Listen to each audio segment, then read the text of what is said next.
জমিয়তে উলামায়ে ইসলামের সম্মানিত আমির মৌলানা ওবায়দুল্লাহ ফারুক এবং মহাসচিব মৌলানা মঞ্জুরুল ইসলাম আফিন্দি। আপনার বামে আমার বামে সিনিয়র সহসভাপতি রবি ইউসুফি, সিনিয়র সহসভাপতি। আপনারা ওনাকে চিনেন। সিনিয়র যুগ্ম মহাসচিব মৌলানা বাউদ্দিন জাকারিয়া, মৌলানা বাহাউদ্দিন জাকারিয়া, যুগ্ম মহাসচিব মৌলানা তফাজ্জুল আজিজ, মৌলানা তফাজ্জুল আজিজ, যুগ্ম মহাসচিব, সহসভাপতি জনাব মৌলানা জুনাইদ আল হাবিব, মৌলানা নাজমুল হাসান কাসিমি,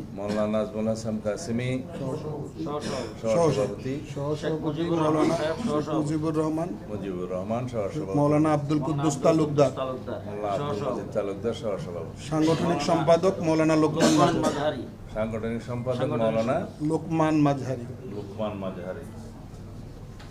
আমাদের সাথে নির্বাচনী সমঝোতার ভিত্তিতে যে সমস্ত আসন তাদের সাথে আমাদের সমঝোতা হয়েছে, ওই আসনে বিএনপির কোনো প্রার্থী থাকবে না। সারা বাংলাদেশে অন্যান্য আসনে ওনাদের কোনো প্রার্থী থাকবে না। আমরা সেই সমঝোতার মধ্যে উপনীত হয়েছি এবং আমরা আগামী দিনে গণতান্ত্রিক উত্তরণে আমরা সম্মিলিতভাবে সেই নির্বাচনী বৈতরণী পার হওয়ার জন্য আমাদের আরও যাদের সাথে আসন সমঝোতা হয়েছে সেটা পরবর্তীতে আপনারা জানবেন, বৈঠকের মাধ্যমে মাননীয় মহাসচিব বলবেন। আমরা আমাদের নীতি হিসেবে আগেই সংস্কার কমিশনের সাথে কাজ করার সময় এবং জাতীয় ঐক্যমত্য কমিশনের সাথে আলাপ আলোচনার সময় আপনারা যেটা জানতে পেরেছেন যে আমরা সংবিধানের প্রস্তাবনায় মহান আল্লাহর উপর আস্থা এবং বিশ্বাস পুনঃস্থাপন করব, যেটা শহীদ রাষ্ট্রপতি জিয়াউর রহমান পঞ্চম সংশোধনের মাধ্যমে অন্তর্ভুক্ত করেছিলেন, এবং কোরআন সুন্নাহ বিরোধী কোনো আইন আমরা করব না, সেটা আমরা অনেক আগেই। আর কওমি লাইনের মাদ্রাসা থেকে যারা পাশ করবেন তাদের সর্বোচ্চ ডিগ্রি আছে সেই লাইনের, এবং সেই হিসাবে আমরা কিছুদিন আগে আমাদের কর্মসূচিতে অন্তর্ভুক্ত করেছি, সামনের নির্বাচনে ইশতেহারে থাকবে যে ইমাম, খতিব, মুয়াজ্জিন তাদের জন্য আমরা রাষ্ট্রীয় ভাতার ব্যবস্থা করব, উৎসব ভাতার ব্যবস্থা করব, এবং যেটা একটা ট্রাস্ট আছে সেই সংক্রান্ত সেই ট্রাস্টকে আরও শক্তিশালী করে সেটা তাদের জন্য আমরা ব্যবস্থা করতে রাষ্ট্রীয়ভাবে, এবং বিভিন্ন স্কুল, কলেজ, মাদ্রাসায় ধর্মশিক্ষক হিসাবে বিধি মোতাবেক নিয়োগের ক্ষেত্রে তাদের অগ্রাধিকার থাকবে অথবা বিবেচনা করা হবে। এগুলো আমরা আগেই বলেছি। বাকি সমস্ত আলাপ আলোচনা আপনারা জানেন, সেটা দীর্ঘ হবে, সেটা আমি এখানে উল্লেখ করতে চাই না। আমার মনে হয় জমিয়তে উলামায়ে ইসলামের পক্ষ থেকে সম্মানিত আমির মৌলানা ওবায়দুল্লাহ ফারুক প্রথমে যদি আপনি সংক্ষিপ্ত বক্তব্য দেন, তারপরে আমাদের মাননীয় মহাসচিব ঘোষণা করবেন। ধন্যবাদ।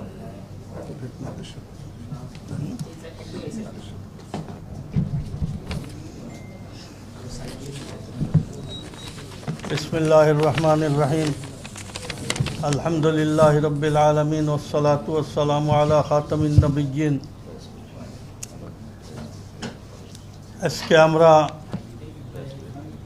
আগামী নির্বাচনে যেহেতু দেশ স্বাভাবিক অবস্থায় থাকে নাই, ইলেকশনি সমঝোতায় দুই শিবিরে, দুই মেরুতে ভাগ হয়ে গেছে।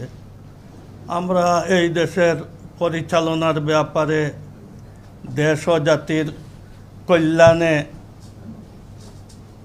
আমাদের কাছে জাতীয়তাবাদী দলই অন্য দলের চাইতে বেশি আস্থাভাজন, যার কারণে জাতি ও দেশের কল্যাণের জন্য আমরা জাতীয়তাবাদী দল, শহীদ জিয়াউর রহমানের আপনার দল, আমাদের সাবেক প্রধানমন্ত্রী খালেদা জিয়ার দল, ওনাদের সময়ে দেশের যে অর্থনীতি বা স্থিতিশীলতা ছিল, যার কারণে আমরা দীর্ঘদিনের আপনার দেখা হিসাবে এই দেশের আস্থাভাজন একটা দল, যার হাতে এই দেশ সুপুর্দ করা যায়, আমরা জাতীয়তাবাদী দল মনে করি। যার কারণে আমরা বিশ্লেষণ করে আমরা নিজে নিজে চিন্তাভাবনা করে সিদ্ধান্ত নিয়েছি যে আমরা ইলেকশন জাতীয়তাবাদী দলের সাথে করব, যার কারণে আমরা এই সিদ্ধান্তে উপনীত হয়েছি। আল্লাহ তাআলা যেন আমাদের সামনের রাস্তাটাকে যেন ভালো রাখেন, ভালো চলেন। ইসলামী মূল্যবোধের বিশ্বাসী দল, এই হিসাবে আমরা ওনাদেরকে আর এরপরে জাতি ও দেশের কল্যাণের জন্য আমরা 8 দলীয় জোটের এমন কোনো আপনার অতীতে চালাইছেন বা ওনাদের এইসব আমরা কিছু দেখি নাই এখনও। আমরা বিএনপিকে 3 টার্ম দেখছি, যার কারণে আমরা বিএনপির উপরে আস্থা রাখতে পারি। আর বিএনপির উপর কাছে এই আবেদন আমাদের থাকবে যে সরকার গঠন আল্লাহ তাআলা যদি তৌফিক দেয়, তাহলে এই দেশের জনসাধারণ যেভাবে দেশকে সামলানো আর অগ্রসর করে নেওয়া, ঠিক এইভাবে ইসলামী অঙ্গনটাকে যেন আপনার গতিশীল করা হয়। আওয়ামী লীগে এই 15-16 বছরে ইসলামের যে অবস্থা ঘটাইছে, এখান থেকে যেন আমরা উত্তীর্ণ হইতে পারি। আল্লাহ তাআলা যেন আমাদেরকেও ইসলাম নিয়ে, ধর্ম নিয়ে, দেশ নিয়ে যেন সুন্দরভাবে আমরা চলতে পারি, এটা আল্লাহ তাআলার কাছে আমরা কামনা করি। সংবিধানে মহান আল্লাহর উপরে আস্থা ও বিশ্বাস, এটাকে পুনর্বহাল করা। এরপরে আল্লাহ তাআলা যেন আমাদের অর্থনীতি, সমাজনীতি, ধর্ম নিয়ে চলার জন্য আল্লাহ তাআলা যেন এই সামনের সরকারকে যেন আল্লাহ তৌফিক দেন, এই দোয়া করি।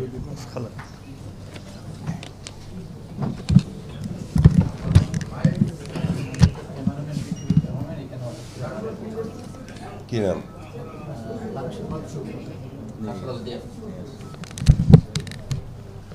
বিসমিল্লাহির রহমানির রহিম। আজকে জমিয়তে উলামায়ে ইসলাম বাংলাদেশ এর সংগ্রামী এবং শ্রদ্ধেয় সভাপতি, এই সংগঠনের সম্মানিত নেতৃবৃন্দ এবং প্রিয় সাংবাদিক ভাই ও বোনেরা, আসসালামু আলাইকুম। আপনারা নিশ্চয়ই ইতিমধ্যে শুনেছেন যে জমিয়তে উলামায়ে ইসলাম বাংলাদেশ আগামী নির্বাচনে বাংলাদেশ জাতীয়তাবাদী দলের সঙ্গে একটা সমঝোতার ভিত্তিতে নির্বাচন করবেন। আমরা তাদেরকে এ বিষয়ে আমাদের দলের পক্ষ থেকে অভিনন্দন জানাচ্ছি, শুভেচ্ছা জানাচ্ছি। পরম করুণাময় আল্লাহ তাআলার কাছে এই দোয়া করছি যে তাদের এই উদ্যোগ যেন সফল হয়। প্রিয় বন্ধুগণ, বাংলাদেশ এখন একটা ট্রানজিশনাল পিরিয়ডে আছে, একটা ভয়াবহ ফ্যাসিস্ট শাসন, যে শাসন আমাদের সমস্ত মূল্যবোধগুলোকে ধ্বংস করে দিয়েছিল, আমাদের গণতান্ত্রিক প্রতিষ্ঠানগুলোকে ধ্বংস করে দিয়েছিল, আমাদের অর্থনীতিকে ধ্বংস করে দিয়েছিল। সেই ফ্যাসিস্ট শাসন থেকে বেরিয়ে এসে আমরা এখন একটা নির্বাচনের দিকে যাচ্ছি এবং নির্বাচনের পরে একটা নির্বাচিত সরকার, নির্বাচিত পার্লামেন্ট আমাদের দেশকে, আমাদের জাতিকে সঠিক পথে এগিয়ে নিয়ে যাবে, এই প্রত্যাশা আমরা সবাই করছি। কিন্তু এর মধ্যেই দেখা যাচ্ছে যে কিছু সংখ্যক ব্যক্তি, মহল, তারা এই ট্রানজিশনাল যে প্রসেস, এটাকে বাধাগ্রস্ত করার জন্য ভয়ঙ্করভাবে চক্রান্ত করছে। এবং আমি আজকে আবারও এই চক্রান্তের ফলে, চক্রান্তের মাধ্যমে নিহত, শহীদ হয়ে যাওয়া ওসমান হাদি, তার আত্মার মাগফিরাত কামনা করছি এবং পরম করুণাময় আল্লাহ তাআলার কাছে এই দোয়া চাইছি যে আল্লাহ তাআলা তাকে যেন বেহেশতে সর্বশ্রেষ্ঠ স্থানে নিয়ে যান। ইতিমধ্যে আপনারা দেখেছেন যে এই ট্রানজিশনাল পিরিয়ডে সরকারের ব্যর্থতার কারণে আইন শৃঙ্খলা পরিস্থিতির যথেষ্ট অবনতি হয়েছে। আমাদের প্রত্যাশা ছিল যে প্রফেসর ইউনূসের যে সরকার, সেই সরকার অন্তত এই কয়েকটা মাস তারা তাদের যোগ্যতার পরিচয় দেবেন এবং এফিসিয়েন্সির সঙ্গে দেশকে পরিচালনা করবেন। আমি ধন্যবাদ জানাই যে তারা তাদের কথা রেখেছেন যে আপনার 26 ফেব্রুয়ারি মাসের 12 তারিখে নির্বাচনের ঘোষণা দিয়েছেন এবং নির্বাচন কমিশন সেটাই করছেন।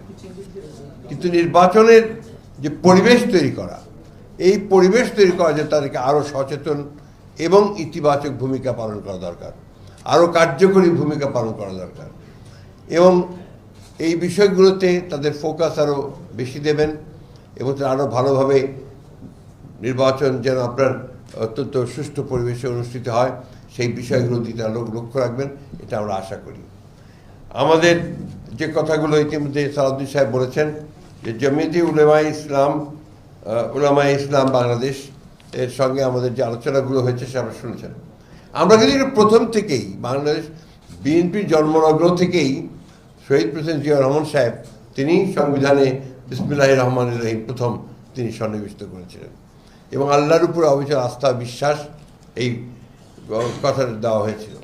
কিন্তু হাসিনার এই সরকার আপনার সেটাকে বাতিল করে দিয়ে নতুনভাবে 15th অ্যামেন্ডমেন্ট না 15th অ্যামেন্ডমেন্ট দিয়ে সবগুলোকে পরিবর্তন করে দিয়েছিল, যেটা আবার এখন পরিবর্তিত হয়েছে এবং আমাদের সেই বিষয়গুলো আবার সামনে এসছে। আমরা ইতিমধ্যে কমিটেড যে আমরা যে 15th অ্যামেন্ডমেন্টে আমাদের যে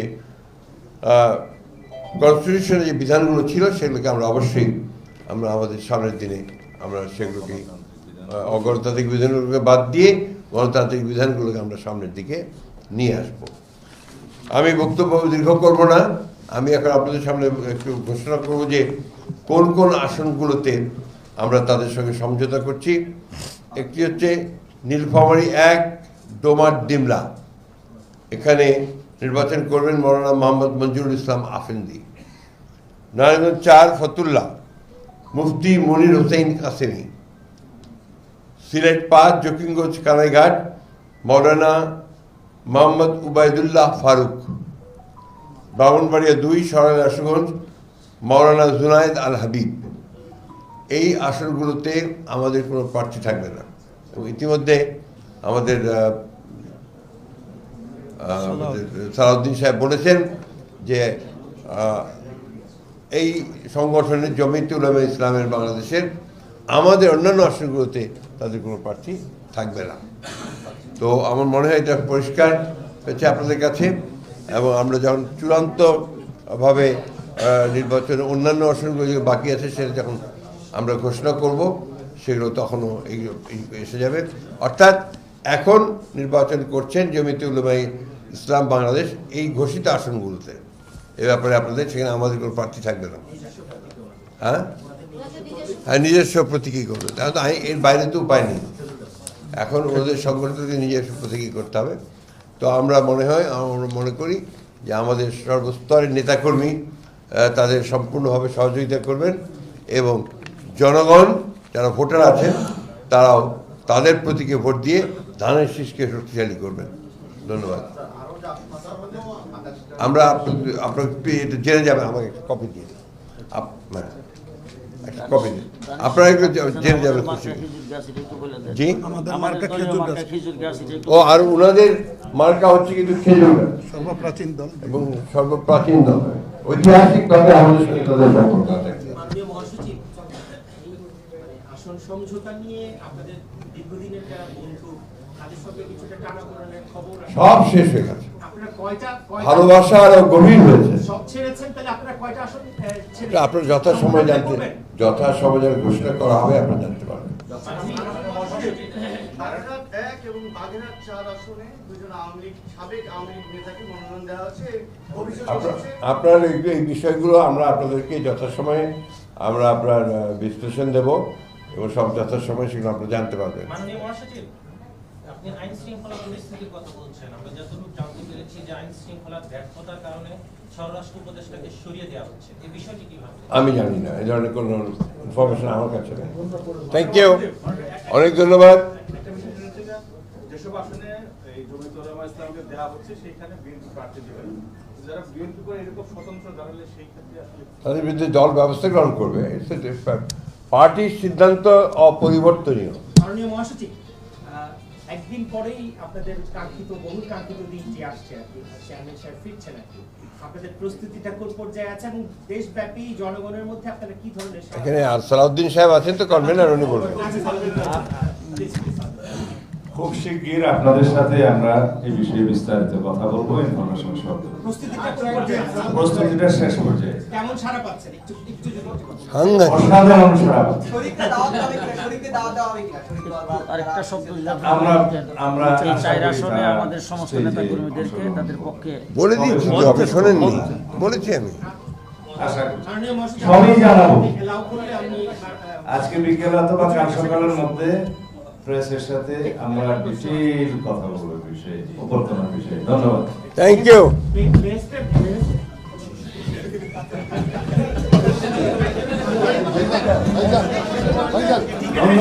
ধন্যবাদ।